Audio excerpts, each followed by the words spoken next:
Over the last 6 or 7 years, board prices have gone up pretty substantially. If you compare today's market of downhill boards to, I'm going to use 2016 as an example year for this video, we're looking at a pretty fair increase in prices. Keep in mind that the inflation rate across all of the economy is up about 25% from 2016. There's a ton of board options that you can get that are $200+ for the deck.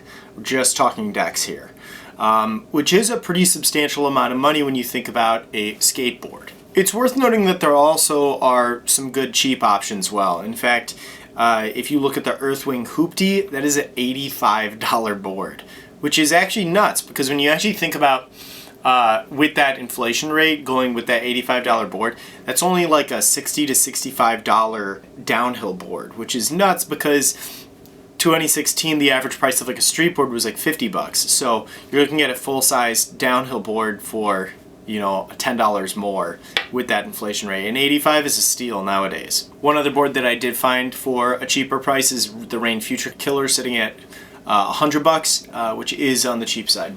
Now the average cost of a board, I looked at every single board that I considered to be a downhill board on Muirskate, probably one of the most popular skate shops for downhill gear. I looked at every single one of them and I averaged out the cost, and the average cost is like $198. So I wanted to kind of look at what is going to drive up the cost of these boards.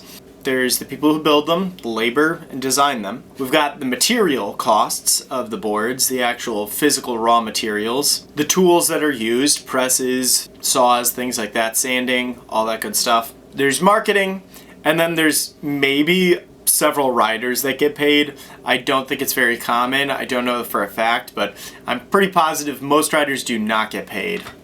So when I'm looking at, these different factors that drive up these costs, the big one that kind of stands out to me is definitely the materials, the raw materials. And when you actually look at boards, like think about that Earthwing and that Rain that I was just talking about, what those two boards have in common that drives their costs substantially down in my eyes is they're both just 9-ply maple, simple construction.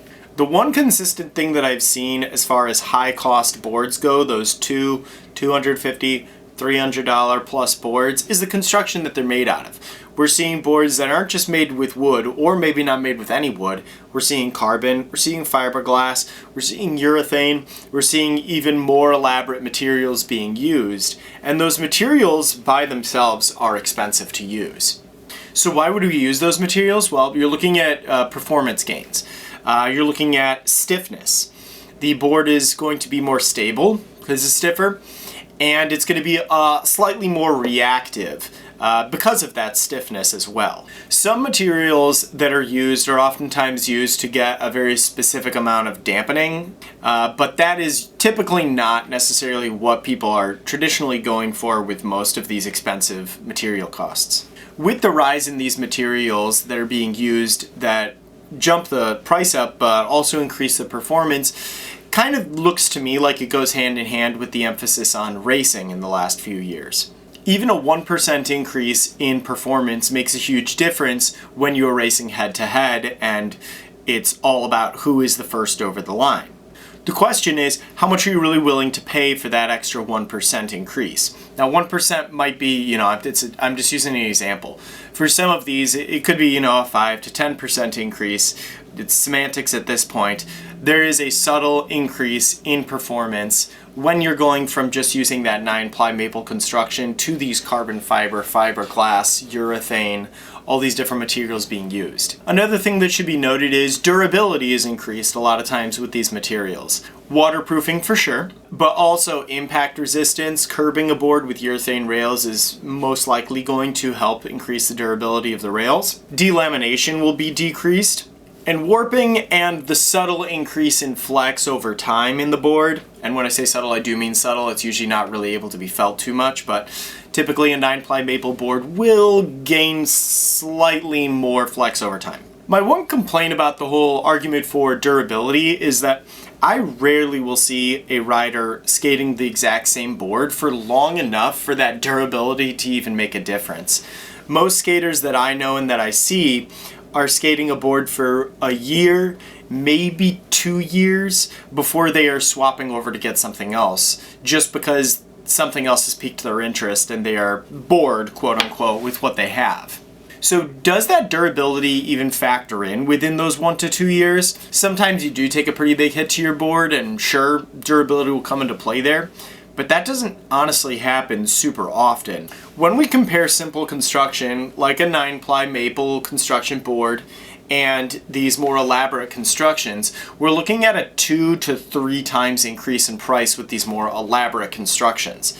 We have to think about how much do you really want the performance increases. When you're looking at a 5 to 10% increase in stiffness or durability, is it really worth the price tag? When I'm looking at a board, almost all of what I'm buying the board for doesn't go into the construction or the durability. It's mostly going into, is it a good shape?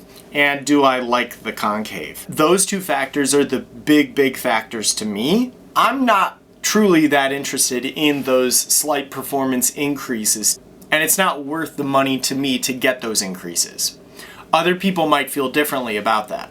Something I have noticed in the last few years is that most of the skaters that I meet, most of the skaters that I see online, most of them are 20 years old or older. I'm not seeing too many teenagers, definitely not seeing any groms skating all that much. I am curious about the general cost of boards being a factor in that, and I do wonder if the average cost of boards has something to do with that. I'm sure it's not just to do with the cost of boards, but I do notice that there are less and less younger skaters out there. I am curious about the future trends of board building with different companies and brands. I have seen that Pantheon very recently is starting to push back into the more simpler constructions. I believe they're going with a combination of maple and fiberglass with a lot of their newer boards, pushing them below that $200 price point. I think the new Chase Hiller board is sitting at $180. I usually purchase boards off of two things: the shape of the board and the concave. The shape of the board and the concave typically do not require very advanced construction, with few exceptions like the Byron, from what I have heard. Because of this, I'm not truly interested in these advanced constructions in boards, because what I am looking for in a deck is not required to have this extremely high price point, so why would I spend that money anyways? What do you guys think? Are you guys willing to pay these $200 plus boards for that subtle increase in performance? Is it worth it to you? I don't see it, but I know there's others out there. What do you think?